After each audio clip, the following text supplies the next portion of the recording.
Hello, I'm Forrest, and I've got a problem. It's gambling, among other things, food, commitment, etc. Um, Everybody, thank you for being part of the podcast. I've got a problem. Lots of new listeners and watchers. Thanks for being here. If you haven't already, subscribe to the podcast, subscribe to my YouTube channel, or subscribe to the podcast on one of the platforms, Apple, Spotify, iHeartRadio, whatever. I'm on them all. I'm pretty sure I'm on them all.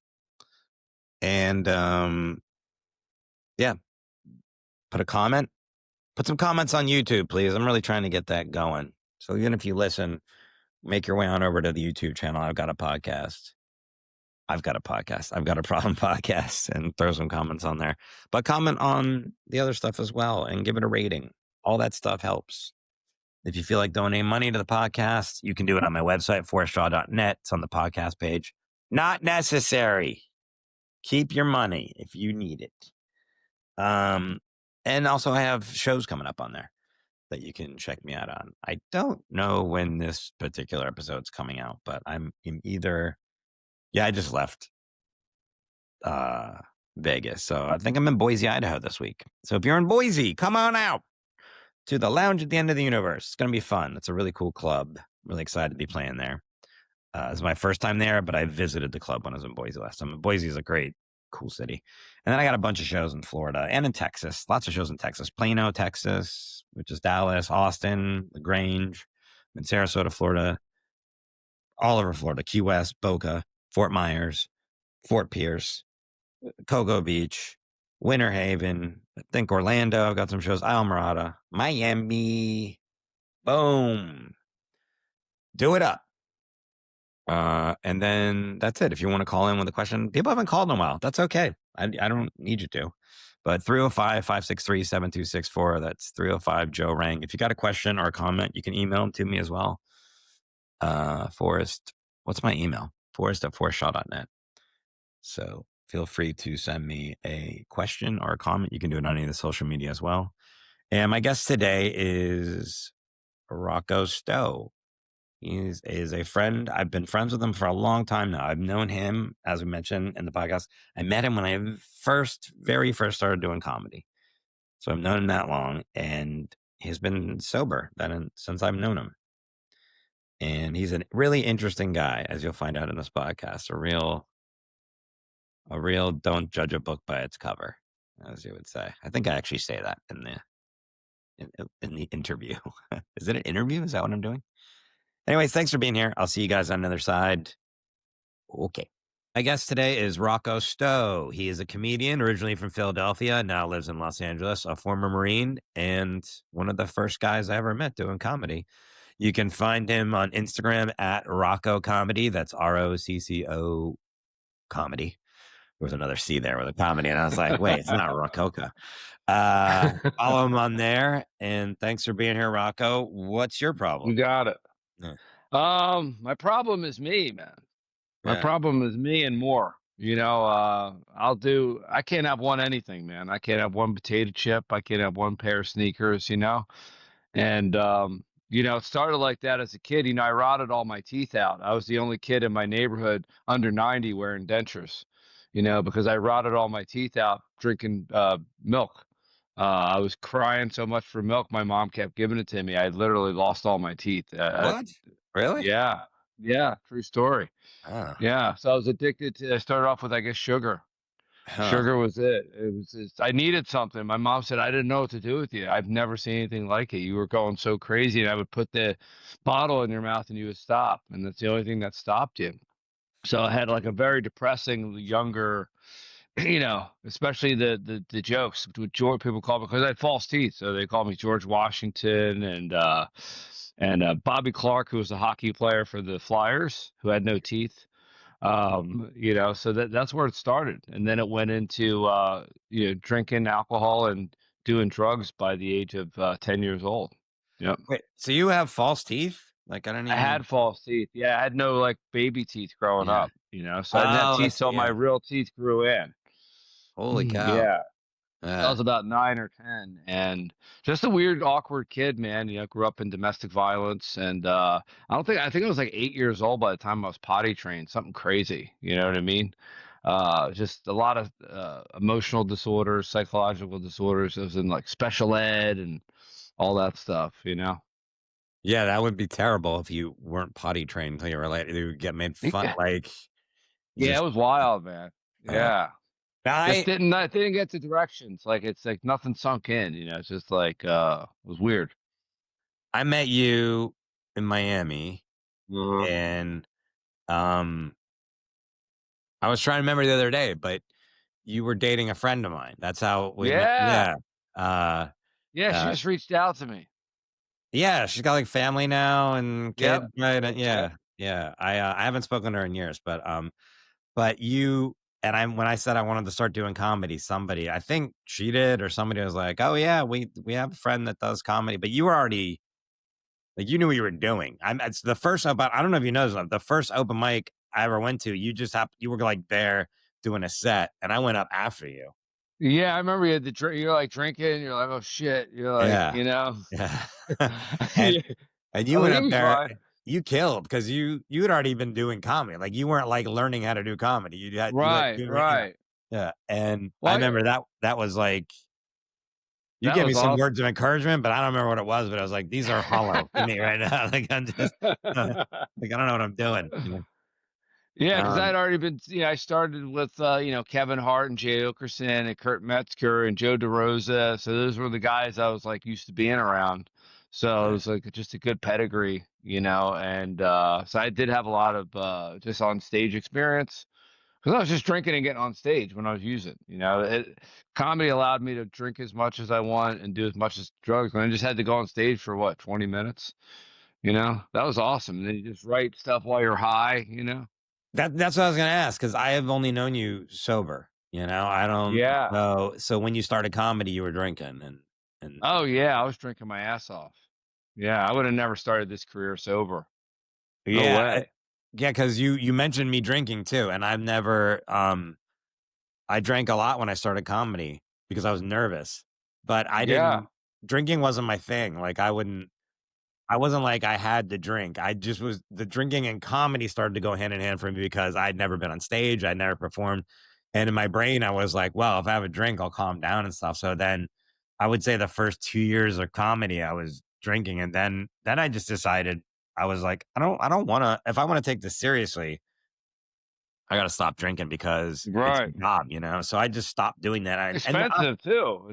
yeah, well, you get a lot of free drinks when you're doing comedy. That's how they pay you a lot of times too, Mhm. That's when you're starting.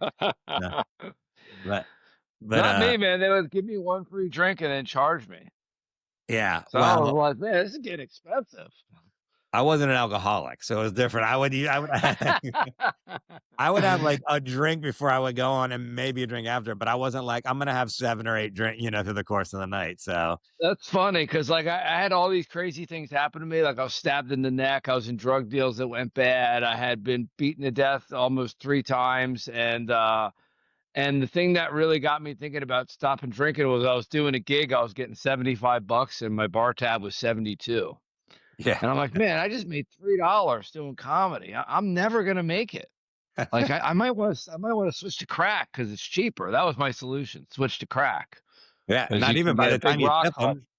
By the time you tip them, you lost money, so, Yeah, yeah, yeah, and I know you yeah. tip because you bar do you still you used to bartend, I don't know if you still I still do. I still do sometimes if I need to. I'll do it. Yeah, if I got to make a couple bucks. I haven't done it in a while though.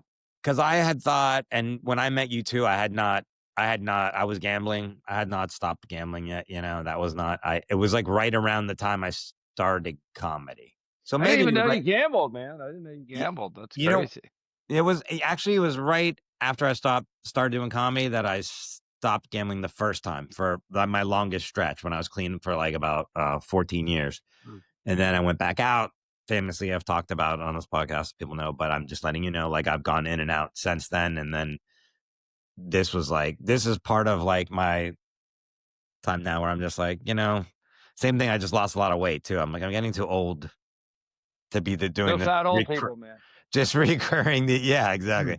But not only that, there's not a couple that with, not having any money, and it's not a good combination, you know? Yeah, I Um, got up to I have a girlfriend, so I got up to she's Japanese, she started feeding me all this food. Next thing you know, I guess when you get in a relationship, they call it the freshman 15. I got to like 190, dude, or almost 200 pounds. I'm like, what the hell? And I don't know if you had the same experience, but I'm 158 now, so I got lean again. But my dick looks so much bigger, dude. I wonder if people all have the same dick. I think we all have the same dick. It's just surround. It's like got a neck brace on, like uh, from the stuff. listen, Ron Do you Jeremy was notice I never in get shape. bigger? Like, I don't did you think Ron notice it? Jeremy was ever in shape. Just wanna say that. Well, he was a freak of nature. Come Yeah. on. Yeah, he could have been 300 pounds and still had a huge one. But I will say, first of all, couple things. I don't remember you ever not being in shape that I've ever known you. So I don't like you've always when I first moved to LA, I remember I went to work out at that gym where what's his name? Manny Pacquiao would train at. The Wild card. Yeah, wild card. Yeah, I met you that's there one right. day. Yeah, I did one workout there. I'm like, this is not for me. This is for you gotta look like you to work out at a like you got like a six No. pack and you're ripped and stuff. I can't do Yeah. it. Yeah. I was just trying to maintain, But I got really big. My cholesterol got up to like 350. It was really dangerous. Yeah. So I was working out, but I was eating too much. I started eating a lot. yeah. And And that it's never I had to been a really thing for you, watch. food, as far as addiction, you think, or Everything, man. I have to no? watch everything I gotta pay attention to. It's like a constant meditation on everything, man. Yeah. Every freaking thing. There's not one thing I really have to watch, except for exercise because like you just can't do too much of that. You just get hurt. There's no Yeah. way you can keep that up. You get injured, Well, and jujitsu. going back to the bartender thing, I think that's interesting because I have some friends that are clean. They're gambling addicts, but they're clean, but they work in casinos. They deal cards. They're like blackjack dealers or Right, poker dealers, whatever. Do you find that beneficial being that close to something like that? Because for me, I work a lot of casinos. I'm going to Las Vegas next week or this week, the when this right. comes out to work for a whole week. I I don't like is the wrong word, but it's good for me to see when I walk through the casino and I look at people that I can tell are in the throes of addiction and stuff. I think it's somewhat helpful. I don't know if you look at it that way, but I like to see people having a good time too, because I don't want to be a, yeah, s- a sourpuss. You know what I mean? Like, hey, right. they're doing it the way they're supposed to. They're having one or two. I would see people drinking normally. Like they'd have one drink, go ooh, or two, and they're like, that's it. I'm done. I'm feeling it a little bit, and they get to enjoy themselves. Just because I ruined my, doesn't mean other people have to ruin. I like to see people have a good time, and that's what that stuff's for. We're all gonna die in 100 years. We'll all be dead. At least have a little fun. You know what I mean? Like, I Yeah. like to see people drinking and having a good time, safely. It's nice. Yeah, I guess I do too. Yeah, again, I was working in a casino with some and a bunch of my friends were there. I was opening Mm. for a comic that I'm friends with, but some of his friends were there too, and they were all gambling.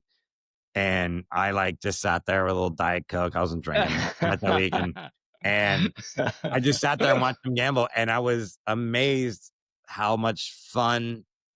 I'm not, like they were gambling a very small amount to me, like what would be a small amount, and they were like, "Ah," and they'd win it. uh, Oh, like, and yeah, I was like, "Wow, this is like fun for you guys," yeah.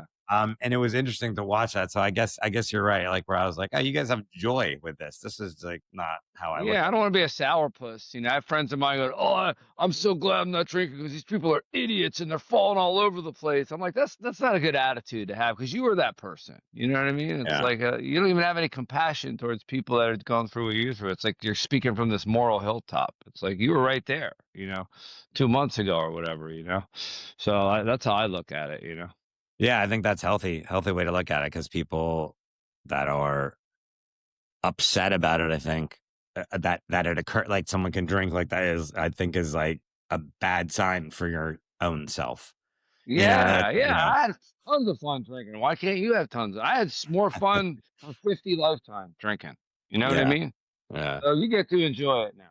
This is your time. You know what I mean? You can have it. I exhausted my privileges. That's how I say it. I exhausted my drinking privileges. Yeah. Yeah. And were you a fun drunk? I was trying to imagine you like as a drunk, or were you like Yeah, speaking of gambling, before we get into that, I used to go to Atlantic City with my friends, and they would all gamble, and I would just get the free drinks. And I never understood it because I'm like, I'm getting a result. You guys just lost all your money. I'm hammered. I'm having you yeah. know what I mean? Like, I Yeah. don't get this thing, but it's a real thing. It gets like it's a real thing that people get.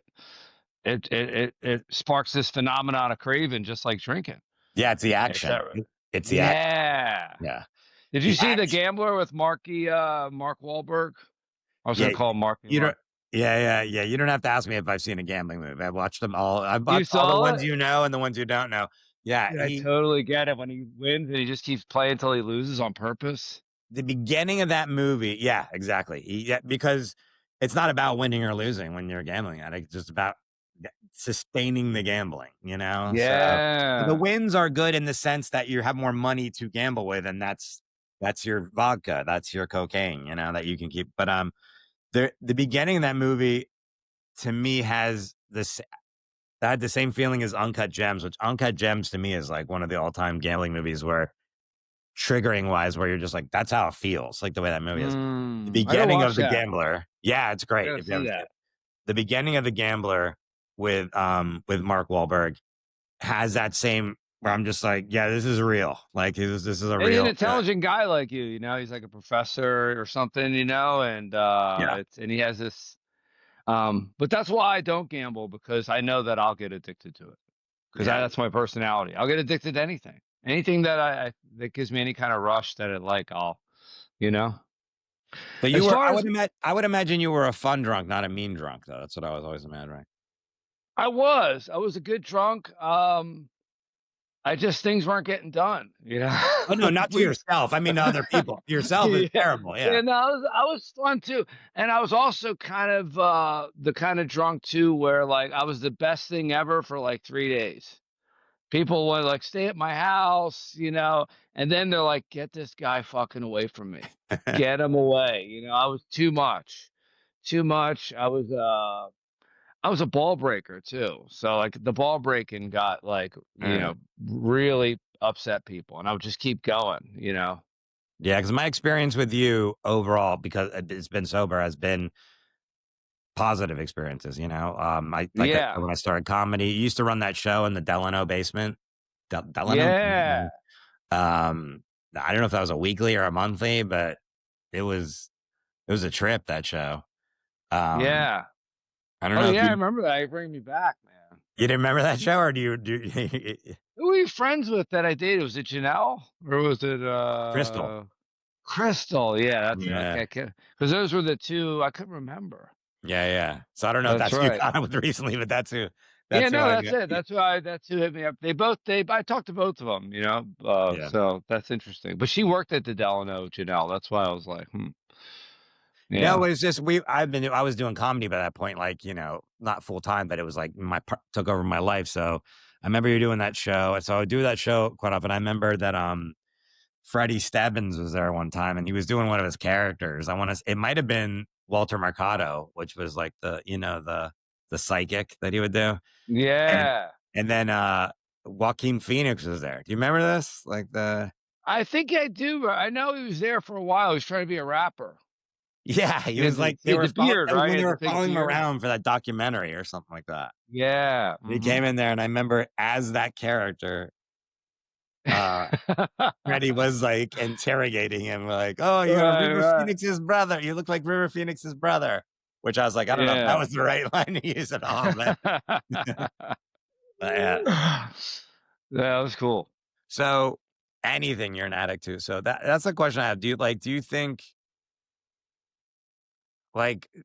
first of all, do you think addiction's like a mental illness? Because obviously it's a disease, that's been proven that it is a disease. And that's the way that I look at it too. But it's come up on this podcast about whether it's a mental illness or not, which comes with its own set of stigma and baggage and stuff. But I don't know if you think, you know. I guess how would you define mental illness? Like, what would be the definition of mental illness? I mean, I guess like the reason I think it is because it's something that affects you. Like it's just uh something with your brain that's like it's a disease of your brain. I think is what it's at least the way I look at it.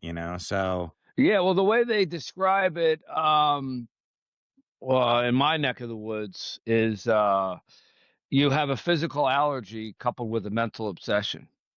And if you only had one of those, you'd be fine. Because if you're allergic to shrimp, you eat shrimp one time and then you're in the hospital. You're like, I'm not doing that again.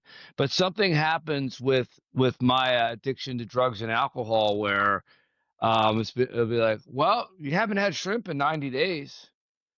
yeah, Maybe you can do it this time, and then you'll try shrimp again, end up in the hospital. It's like, and then 90 days will go by, a year, and you go, well, maybe it was the shrimp. Maybe I can have whitefish. And then that'll yeah, put you in. But a normal person will eat shrimp one time and say, I'm allergic to this. I can. You ever see somebody with a shellfish allergy or something? They're like, oh, no, no, no, no, yeah. no, no. I mean, You know, it's a good way to put it because it's like you wouldn't something that So it's obviously. the mind and the body are completely intertwined. And to be honest with you, I think everybody's addicted to everything. So every year I go into silence for 10 days. It's really 12, with no phone, no nothing. And I work this technique of meditation that's 25 centuries old. And you'll be surprised at the things you're addicted to that you didn't even know you were addicted to. So we're just an addictive society, man. You know what I mean? We're addicted to our phones, our conversations, our friends. So is something that human beings have naturally. Now the problem with me is I just took it to the point where it was going to kill me. Most people don't take it that far. You know what I mean? And Yeah, I but think I think that's a smart thing because phones. I mean, come on, everybody that has a phone's addicted to it. That I know everybody. is like is on it. Like looking at it, um, scrolling through whatever social Hmm. media. I mean, now when you're driving around, that's my big thing now. Is like I put it in the center console of my car because there's like a plug in there and it's all hooked up to Bluetooth, and I can't get it in there because Nice. you look over and people that might not be driving like that, but every red light, people are like looking down at their phone. Yeah. You Yeah, know, I get screwed up because the GPS, because if you got to go to like different gigs or something. So uh, I probably need to get it like on a thing or have it on my Bluetooth or whatever. I need to just sit there and do it yeah. I mean, because I have my car's 2019, so it has like the Apple CarPlay and stuff like that in there. yeah, But those things are great, man. if That's you great. when you look around at a stoplight, it's insanity. Like Oh, yeah, that's why I nobody. stopped riding my motorcycle because Yeah, everybody's just like this with their head down. And I'm just like, Jesus Christ, they're not even going to see me. They're just swerving all over the place. yeah, because everybody that I knew that used to drive a motorcycle doesn't. At least not like you, Dean Del Rey, like all these guys that like. I mean, comics that I know used to drive motorcycles that I was jealous because I'm like, man, you can get to gig like super quick in this town and stuff. But man, it's dangerous. I mean, it was dangerous. You had to be on your toes before, and now with cell Right. phones just in Yeah. everybody's life, it's just like insane. But I think you're right there with the addiction gene just kind of lurking in there with everybody if they're not careful. Yeah, Um, I mean, I think Rogan had a good line where he said, like, if somebody, he said they keep looking at their phones at dinner. He said, if somebody did that with a plate of cocaine, you would think they had a problem. yeah, yeah, Every minute you do. with anything. So, Yeah, yeah, yeah, anything. So it's tough. We're in a very addictive world, you know. Uh, it's it's really easy to get caught. Like even with the porn, like I didn't watch porn until I was I think 12 or something like that, or 13. It was like a magazine. We had to like, break into my friend's house and like we knew his uncle had some magazines stashed in the basement somewhere, and we'd like, plan a mission. And yeah. and now it's like they just pulled up on their phones. Well, okay? You said you didn't watch it until you were 12. Was Philly start young or something? You made it sound like you were going to say 30 or something. Like, I didn't watch porn until I was like 12 or 13. Like, Well, what's going on, Philly? I mean, that wasn't even really porn though. That was like magazines. So I didn't actually Yeah, watch full porn movies. I think till I was like 17 or 18, I guess, because you had to get the tapes. yeah. That's all you had. And you Yeah. can't hide those tapes from your parents or whatever, or you got to walk around with them. It's like paraphernalia, Well, there's only one VCR in the house when you're younger Yeah, too. It yeah. wasn't You're like, like hey. A lot of times you would forget to take it out or something, or I'd be yeah, afraid to anyway. yeah, So yeah. yeah, that's a real one, man. The porn addiction, all that stuff, man. And I think Workaholic. workaholic. That's a dangerous one, workaholic, because you get praised for it. Yeah, A lot of people die in Japan. There's a whole thing. There's a whole like society for people who wives of and husbands of people who have worked themselves to death. There's a documentary called Happy, where they did a whole 20-minute segment on workaholics that kill themselves by working. yeah. I believe that and that's why that I've primarily on this podcast for the most part had comics, not everyone, but I always feel like comics. Like when I started comedy was right when the first time that I stopped gambling and I took it seriously, and I just was Wow. like, well, I guess I'm going to throw myself into this. And I think that a lot of people I've heard comics talk about it too before, like, oh, why would I want to go on vacation? Like I gotta do my shows and this and that. I think, Yeah. yeah. Oh yeah. Yeah, you're chasing the dragon, man. And Chasing that high, that next spot. my relationships as a comedian have not been, I mean, I've had relationships that have been good, like, that I've had value in those relationships and really valued those people. And I'm still friends with a lot of those women and stuff too. But it's not because I think a lot of comics have that transfer. They're already addicts and they're just continuing it with comedy, or they stop doing something and then they're just like, well, I got to do 12 sets this week in 7 days. And you're like, yeah, you don't have to.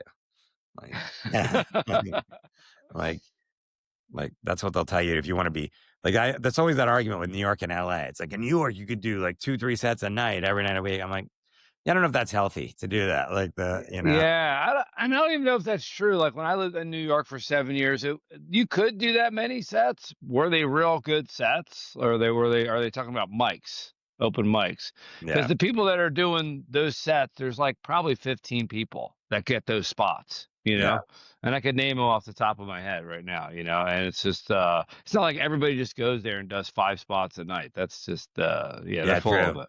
True that, yeah, Unless because they're you gotta be pretty top dog if you're gonna do 3 sets a night at the Cellar or the Stand or something like that. Yeah, because you got Like, the cellar, the stand, Eastville or whatever. There's like 8 clubs, and it's usually the same. You'll see the same guys yeah, yeah. around doing the There's same like 5 guys. 500 Will do. comics, yeah, trying to get those Yeah, books. like Jay, like Big J, will do like six spots a night. Like somebody like that will. Yeah, But it's yeah, yeah. rare. It's rare to get that many. It's like L.A. There's probably more spots in New York. You probably get up more. But Well, it's easier to get to them. That's what I was talking about with the motorcycle. Like, I did 2 spots last weekend on a Saturday, mhm. and it took me almost an hour to get from one spot to the other, and so it was like cutting it close. I was like texting Right. I texted the booker like when I left the one spot, like, this is what the GPS says. So, all Yeah, right, no, that's yeah, the thing. Yeah, yeah, that's the thing. yeah. But if you're doing like the factory, the store, and then the improv, then it's like a nice little trifecta. It's like pop, pop, pop. Yeah, but again, you're gonna have to be one of the top dogs to like. Yeah, I mean, I've yeah. worked those It's clubs, definitely but not. since I'm not on tour with Margaret anymore, those calls aren't they haven't came in a while, I'll tell you that much. Uh, You know? how many years has it been? Have you been sober? 22. 22. That's great. Yeah, 22. And it's different for everybody because like I consider sober for me, I'm old school. So that's like no antidepressants, Suboxone, all that stuff. I mean, it's rare you find somebody that's actually sober, you know. Um yeah, it's no, everybody's on medicated. Everybody's medicated now too. That's another thing. yeah, but I think that is. I always look at that as like a personal. Like, Yeah. I'm not. My alcohol, drugs wasn't my thing as far as like addiction. Gambling, It food. is a it is Sure. a personal thing, but I can tell you, I've been all over the world. I've been to meetings all over the world, and it's only in this country where everybody's on everything. Like, oh, Yeah, I yeah, have this disorder, I have that disorder, I have bipolar, and I've had all those diagnoses too. You know, um, But I'm also a former Marine, and I'm also have PTSD, and I'm also super paranoid. So I'm like, what if I can't get this stuff? What if the grid goes out? What if there's an earthquake? What if whatever. I can't get this medication. Now what? Do I really freaking need this? Because if something happens where I can't get it, what then? Do I just kill myself? Like what happens if I can't get this stuff? Because there might be a chance where I can't get it. Now what? So you mentioned meditation earlier. Is that what you use then? Is that how you get I through use PTSD everything, stuff? man. Yeah. I use all the tools in the toolbox, man. Meditation, therapy. I go to meetings. I'm in 2 different programs. But the steps is really it. Working those steps every day, all 12. Um, my sponsor told me the definition of insanity is going to a 12-step program and not working all 12 steps. you know. Yeah. And I try to hit all 12 every day. Some days I get 10, some days I get 9, but I at least try to get all 12 every day. You know what I mean? Yeah. And then I know how to work. I'm like, okay, I need to work on this. I need to call my therapist about this. I'm feeling about this. But I really don't know what I'm feeling until I'm doing these steps every day for a substantial amount of time. Then I can see where I need to work. But for me to just get sober, going to a therapist, and they say, you got this disorder, and they hand you a bag of pills. Now what? Now you're setting me up for failure. And yeah, I might stay clean from drugs and alcohol for a while, but I'm not sober. I don't have peace, serenity, and happiness. And then I end up Yeah. killing myself drinking or, getting another addiction, or whatever. So that's just my take on it. I've sponsored over 500 men and women. So I know a lot. I feel like I have a PhD in this stuff. Yeah. Um, could I be wrong? Absolutely. Absolutely. A real scientist will question, uh, will, and be willing to change their mind. So yeah, am I willing to change my mind on this stuff? Yeah, but this is just what I see so far from my Yeah. experience. And it's all anecdotal, you know. Yeah, sure. Um, And I think this is what works for you. This is your program that you do. yeah. So Mhm. because and I think if people are being honest with themselves, then they have to be honest with themselves, because you can trick yourself and say like, "Oh, well, I can do this." And maybe you can. Maybe Maybe you maybe you can, you're right. yeah, but Maybe that's what you need. I don't know. yeah.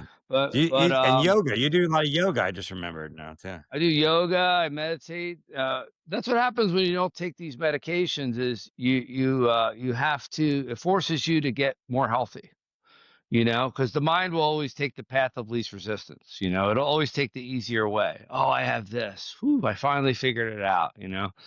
And so now, when I'm doing all this other stuff, yeah, it's not easy, but it's really rewarding, man, to do all that stuff. You get done a 10-day silent meditation sit where you're meditating for 14 hours a day for 10 days straight. The feeling that you have when you leave there is astronomical. You know what I mean? It's the best feeling you'll ever experience, because you're completely detached from everything. You don't need anything. Uh, it comes back, right? But it's awesome. The second one. I want to ask you about that one second, but you did used to teach yoga. Do you still teach yoga? I 'Cause, still teach yoga. Yeah, I still teach. uh, Yep. I I was, still 'cause teach yoga. I always thought it would be funny, like just a guy from Philly, like sounds like you to be teaching you, like yeah, like dude, like I point that out in my class. yeah, Yeah, because I start the class, I can see people like looking around, and I'm like, I get it. You're probably thinking, why does the yoga teacher sound like Tony Soprano? And then the whole place just it's because most people have that yoga voice, and I'm in there like, yeah, hey, how you doing? Hey, get in the yeah. child's pose. Get in the Downward child's dog pose. now. Yeah. Yeah, that's hilarious. I gotta take one of your Yeah, it's funny. classes. Yeah, you um, should. Should. I do Sundays at 3 p.m. if you ever want to come. I just started getting into it. My cousin teaches in Brooklyn. My cousin's daughter, so cousin's second room, whatever. And she was like, "Ah, for you, because I was losing the weight and now I was bigger." She goes, "You should start with restorative yoga." And I started doing that kind of thing, like because that was like a lot like more low impact and stuff I could do and succeeding. And now I'm kind of like trying to graduate, but I'd like to do a class. I've done it off YouTube so far. Which YouTube's great. yeah, which I like, but and you I can could do it in send you some house stuff anywhere. too, guys I work with. There's 2 guys I work with that are great. I'll send you Yeah. one of their clips. Yeah, they're awesome. One of them from Boston, that'd be even worse, I think. Just like, No, no, no, no, no. They're from they're more yogi style, but yeah. they're yeah, yeah. Um, the meditation you were talking about, that I mean, so you kind of just said it briefly and a little bit this way. So it's 10 days that you do 10 each one. days. Yeah. Yeah, it's like the Navy SEALs of meditation. You go there. It's hard to get in too. It's and it's free, and the food is delicious, and you're in this awesome facility. They feed you, they house you, they teach you how to meditate, and it's just everything's beautiful. And then you start thinking, why am I so angry? You know, why am I angry? And then it forces you to there's nothing to blame it on, you know? There's nothing that it's this person, it's that, it's my dad, my mom. There's absolutely nothing to blame it on. And you start to realize that, the real problem is where that the real disease, the real addiction is where that mind dwells, you know? Yeah. That's one thing I've watched some videos. I've had like listen to a tape meditation. I've never let myself do, if that makes sense. I'm not that I can't do it. I think you have It's to let hard. yourself. Yeah. It's Yeah. hard, man. It's Yeah. hard. You got to deal with the boredom, right? The anxiety, the frustration, the fidgetiness, all the characteristics of the agitated mind. You got to push past that. They say you got to swim the ocean of misery to get to the other side of the peaceful place, but you have to swim that ocean. And people can't sit still. I see it in my yoga class. They just can't, people can't stop moving. It's like they fidget. It's like every time they feel something, they fidget. Every time they feel something, they scratch. Every time they feel, it's like they never get anywhere because every time something's about to happen, they fidget into something else. It's like for once in your life, just commit. You know what I mean? Mm. Yeah. Yeah. Yeah. I think it's like meditating is you're just trying to get to the place that people are using ayahuasca to do that now. Is what they think. So like they're like, if I do this, it's like the shortcut, right? I'm going to take a drug to get to the place where I'm trying to. Yeah, but that's like trying to build a bicep in 2 days, like Yeah. you have to grind, you have to feel the pain, you have to go through that. I don't want to pick up the weight. Oh, I got to do five more, Yeah. you can't just, that's why I tell people are like, oh, is it like shrooms? Is it like acid? No, because first of all, the physical pain you go through from sitting and meditating for so long, you learn how to detach from physical pain, Right. so you learn how to control physical pain, right? Because there's two types of pain. There's physical pain and mental pain. And the thing that cripples people is both the physical pain and the mental pain is crippling. But if you don't have the mental pain, then you just have the physical pain. It's half. You have half the pain now, Okay. because you only made it physical. But if you're like, oh my God, my leg. Oh my God, my leg. Oh my God, my leg. Oh my God, my leg. Now you're like ready to have a breakdown. You know what I mean? And it's like that and then you could put that with anything, you know?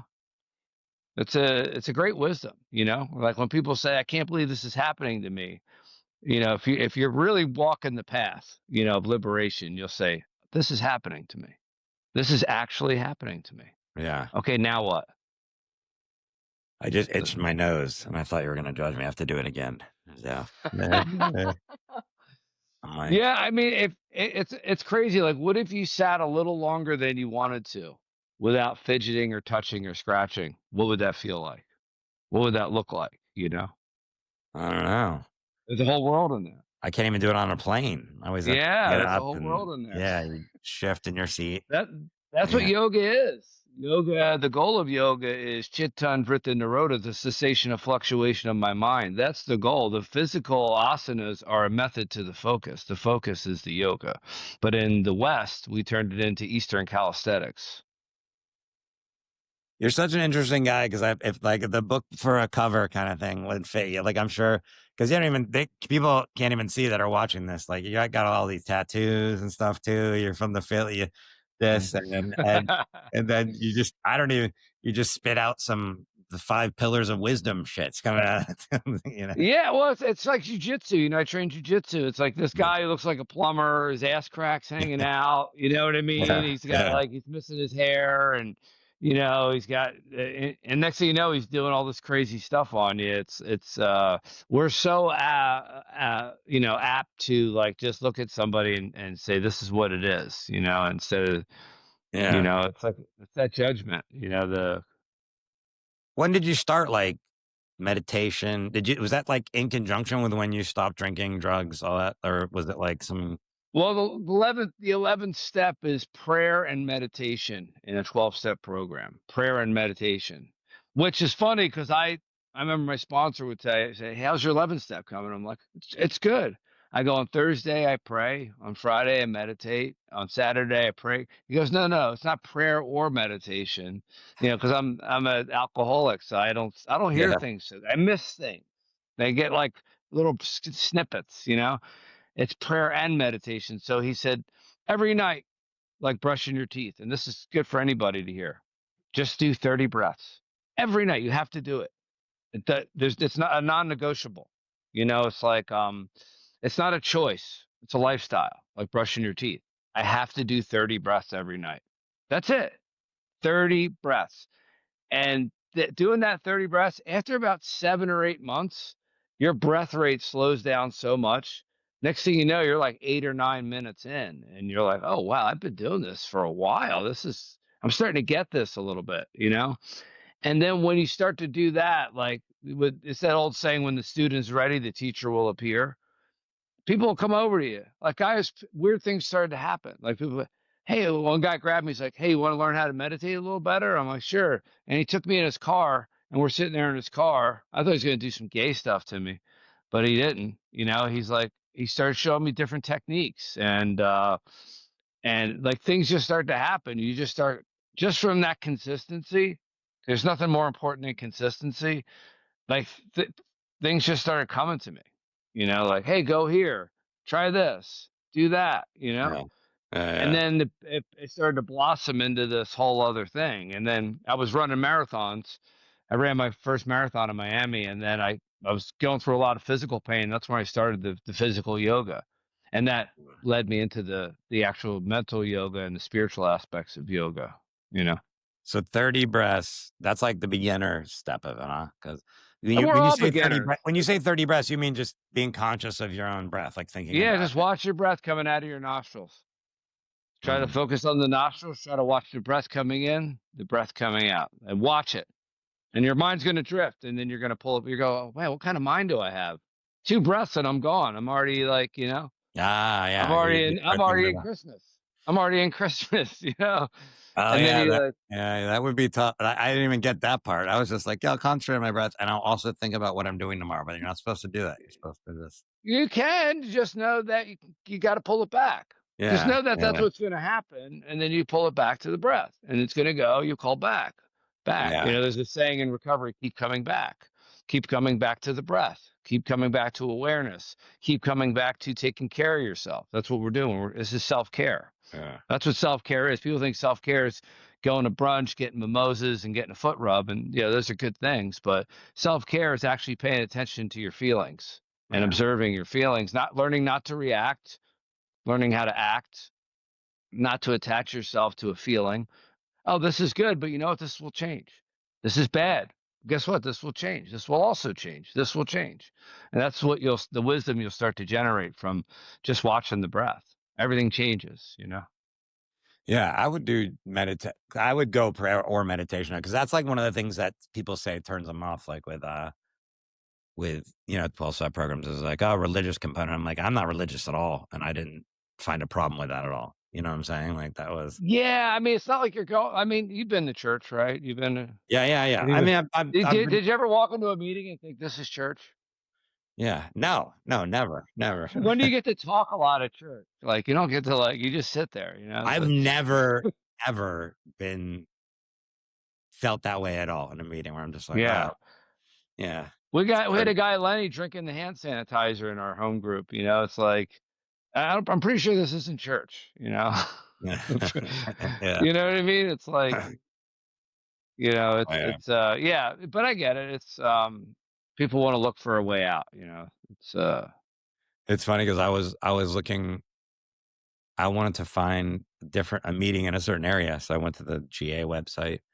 And I never had when I just Googled it, that's usually I just put it in and they had Google reviews. There's only 4 reviews for GA, like, yeah, and one of them was 1 That's star, awesome. and it was just like, "These people are judgmental, rude, Uh, pieces of shit, whatever," and then I was like, "But I did go to a meeting and I forget what city, so maybe they're nicer in another place." I was like, that's "I was really." hilarious.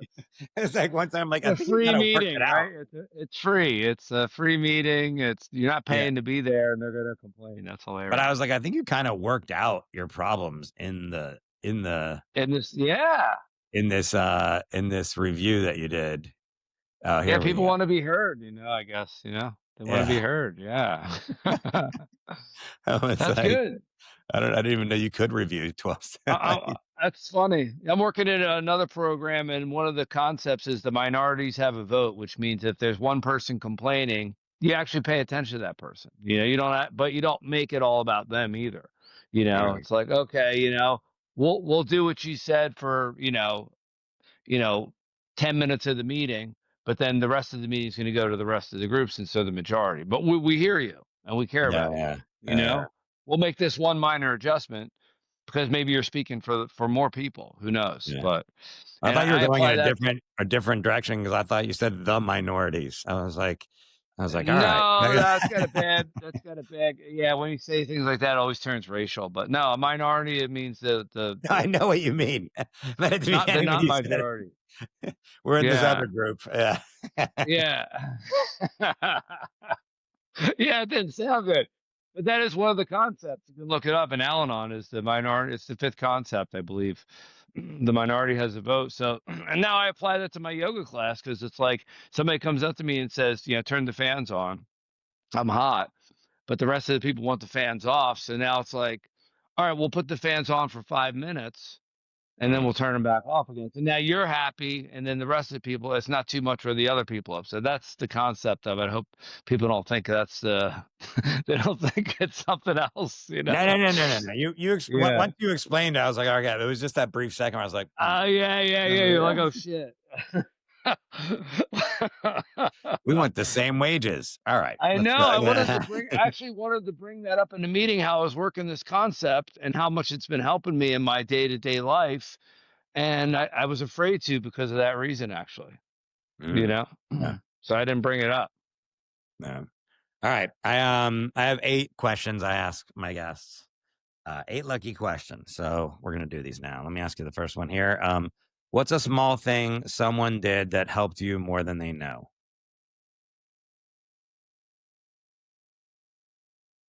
Um, One small thing. I really think my mom's prayer, not to get religious, but to get religious, but my mom praying for me, there's power in prayer.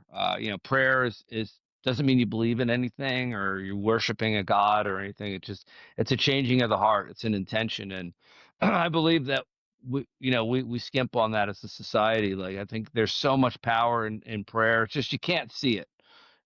So people have a hard time thinking it works, and doesn't science prove that visual proof is the weakest proof, you know? So I think the prayers I got from my family and my loved ones really helped me and still continue to help me.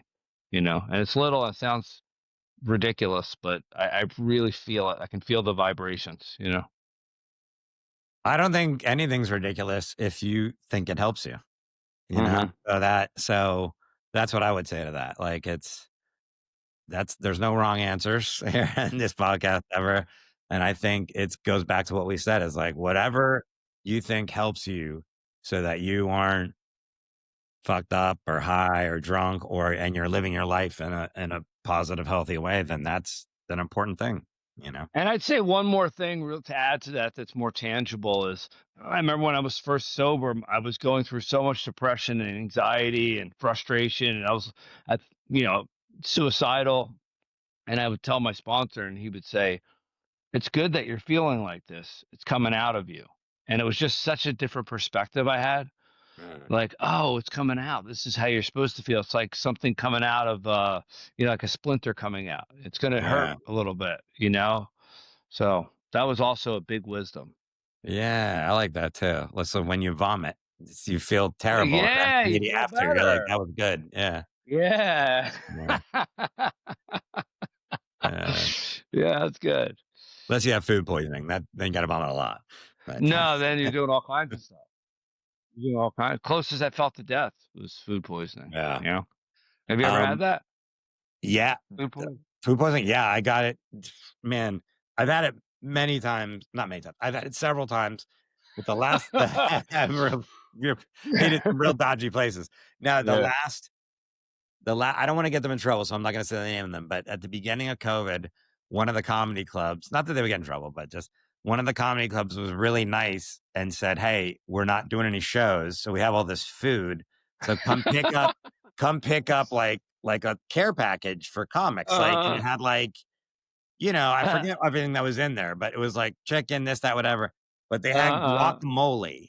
I know it was the guacamole that I think, to be fair, I might have let it sit too long, like, that was one of the things that you should have, like, because the chicken was frozen, you put it in the freezer, use whenever you want, and I just remember I ate that guacamole and whatever, and I was donezo, like, That was it? it was like a Right day and away? a Or was it half like of an just hour later, or was it, like, right away? I think it was about 3 hours. I knew it was like 3, 4 hours, something like that, and then it was just like, "Oh god," and then it was just like but then, it was when you get that food poisoning, it's like it keeps going after you're done, the It food's keeps gone and going. you're like, "Oh, I've got some sort of bug now," so that's like some Yeah, I got it. I was in, Spokane doing a gig with Margaret, and I remember I made a coffee, and I drank the whole pot of coffee, and then I saw a sign on the sink. It said, "Don't drink the water." Uh, but then I was like, "Well, it's not gonna hurt me because I was heated up in the coffee." no, But I guess that didn't do it. You were like you know about that stuff. yeah, You're yeah, like no, it won't chemist or always whatever.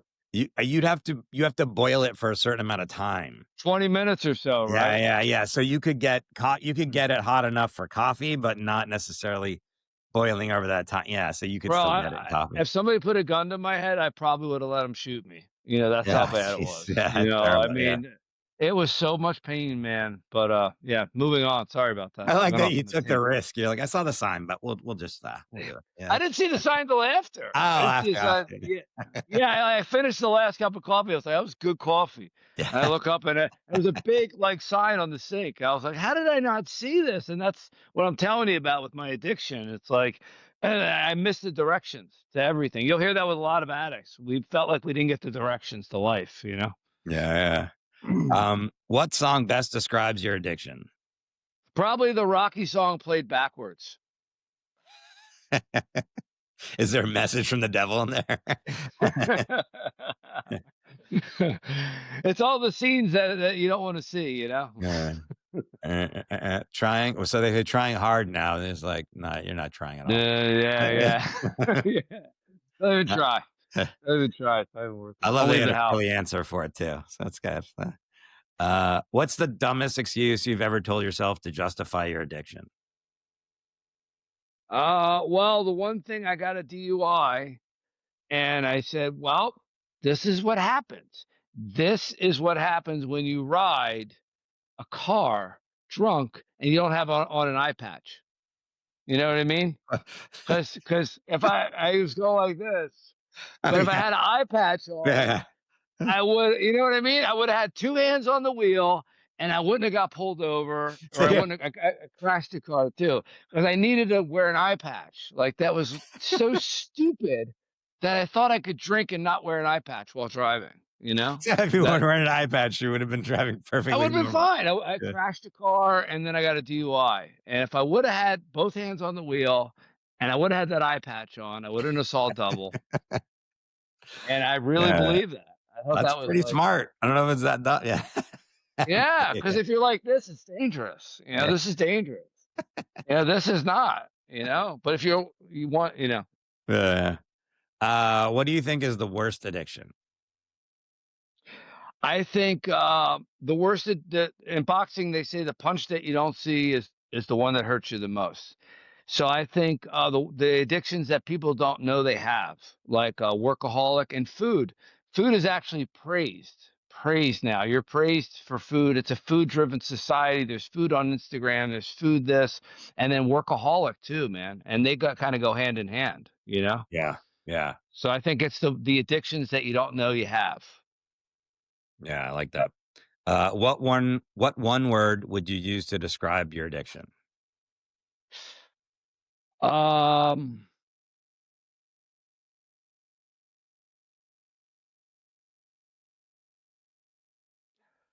I mean, I just would just say it was just detrimental, you know. Yeah, detrimental. It's a good one. What about your recovery? What one word would you use to describe your recovery? Perseverance. Yeah. It's cool. Nobody Perseverance. You ever gotta says the persevere. same one word. I know eventually someone will, but no one has same the same one Yeah, I word didn't for really either one think yet. about that one. I wanted Yeah. to come off the cuff with that. I didn't want to be, Ah, I like it. the eye Yeah. patch one too. I didn't think about that. That just came to me. That's good. I think it's hilarious. Yeah. What's your proudest moment in recovery so far? Well, that's a tough one because I'd say walking out of that cancer center, taking care of my mom for 3 months, and the nurses saying, I've never seen, especially a man, usually women go to these things because men can't handle it because we're wimps. Um, I've never seen anybody show up like this. I don't know what you're about, who you are, but it was very when all the nurses and told me how inspiring I was by the Yeah. way I showed up. That was probably that was it. I'm like, this is what I got sober for. Yeah. If Yeah. I wasn't there, my mom would have been laying in her own crap. She would have been laying, she would have had a really tough, when she died, it was very, it's as good as it could be, it was as peaceful as could be. And I made it that way. I Yeah. even changed her gown. She had those old gowns on. I brought her a nice purple gown to wear at the hospital. Like I just, all the details, boom, like, the details matter, right? So all Yeah. those Yeah. little things, I was able to see things that nobody saw. And I believe that's from my recovery, working these 100%. Yeah. steps. Yeah. You One wouldn't have through been there. 12. You wouldn't have been there Yeah. if you were Yeah. drinking, drugging, whatever. And man, I it's wasn't there. I did it. My grandmother, I couldn't show up. I was a coward. She died of cancer, yeah. and she asked for me every day. Where's my buddy? And I never came. I couldn't face it. I was a complete coward. And then, it's crazy to see the opposite, the flip side of it. Yeah, and people need it's not just about man, and when someone's in the hospital, they not only do they want the company is nice, but they need the advocacy too because Advocacy. yeah, yeah, because they Mm-hmm. are sick, they don't know what questions, they don't remember what questions to ask. And I always say this, nurses aren't doing a bad job, but they're overworked, they're always going around Overworked. and they if somebody isn't saying anything, they won't go in there, you know? So you gotta have the Right. person there that's like, "Hey, I just need to" and you do it I'm sure you did it a nice way. "I just Yeah. need to get little this Yep. something, or we need this pill, or we need Yeah. this, whatever." Mm-hmm. Yeah, and so you gotta be present for that. So, yeah, that's a Yeah. great And then they start looking at they're like, oh, this is a person. yeah. They start looking at it as a person again. Because if you're not there, it just becomes a number, you know? Yeah, yeah. Well, I'm It's glad a that number, the 1, 2, 3, we change the thing, we do this, we give them the IV or whatever. yeah, And then when you're there all the time, like, oh, this is a human being. I need to, yeah, yeah. Yeah, yeah. Yeah, I'm glad you were there for that. Those chairs suck, sleeping in those chairs, so that's those chairs are horrible. yeah, they're like, "Oh, it folds down to a bed." You're like, okay." Sure. Um, what's the worst what's the worst advice someone gave you while you were struggling? Oh, you just need to moderate, like you just need to do moderation. I think that's the worst thing, because I just needed to be like nothing. You need to do absolutely nothing. You don't need to take anything, a Tylenol PM. Like you are just a maniac. Yeah, yeah, I mean, I was a complete animal. yeah. Okay, and then what advice do you have for someone that is struggling? Well, I think we're in this society of just trying to hit that perfect algorithm of like what to do. And then we jump to the next thing, we jump to the next thing. Find something that if you see somebody that has something that you're struggling with that's worked through it and you can see it in their eyes, you can see that they've gotten through it, they're going through it with grace and dignity, and they're not only getting through it, they're like thriving. Find out what they did and do exactly what they did to the T. And I don't mean like for like a week, I mean for a few months. And because there's this saying that like if you keep digging at different wells, you're never going to get water. Find a well, dig as deep and hard and as you can, try the water. If you don't like the water, then you go to another well. But if you keep digging, you're never going to get water. Mm. Well, I'll also check for a sign that says whether you can drink the water or not. So, yeah, don't drink that water. All right, Rocco Stowe, thank you for being on the podcast. Like I said before, if you want to find him on Instagram at Rocco Comedy, and if you're in the LA area, go take some yoga. Okay, thanks again to Rocco Stowe for being on the podcast. I forgot to ask him about kangaroo yoga. I saw that the other day, a coffee shop or something. So LA. I've seen goat yoga before, which I'm already like, do we need to have a goat standing on your back for yoga? Can't you just do yoga? But this was kangaroo yoga. I think they kicked it up a notch. Kangaroo yoga. I don't even know how that's legal. I didn't know it was legal to just have kangaroos in the United States and throw them on people's back while they're doing yoga. Anyways, I'm perfect. If you're not feeling good, you're feeling like you might harm yourself, suicidal, dial 988 in the US and in Canada. And go to the Wikipedia page, list of suicide crisis lines if you're in another country, and it has all the countries and their crisis lines listed there for you to give a call to. And if you're in one of those countries with a shit ass number, I don't know, call that number up and tell them to change it. Maybe I'll start doing that. Maybe that'll be one of the episodes. I'm going to call Finland and being like, come on, Finland. 988. Let's make it that for the whole world. Why can't we make it 988 for the whole world? That seems like that would work. Get on that, whoever can do that. All right. Thanks for being here. I'll talk to you guys next week. Love y'all.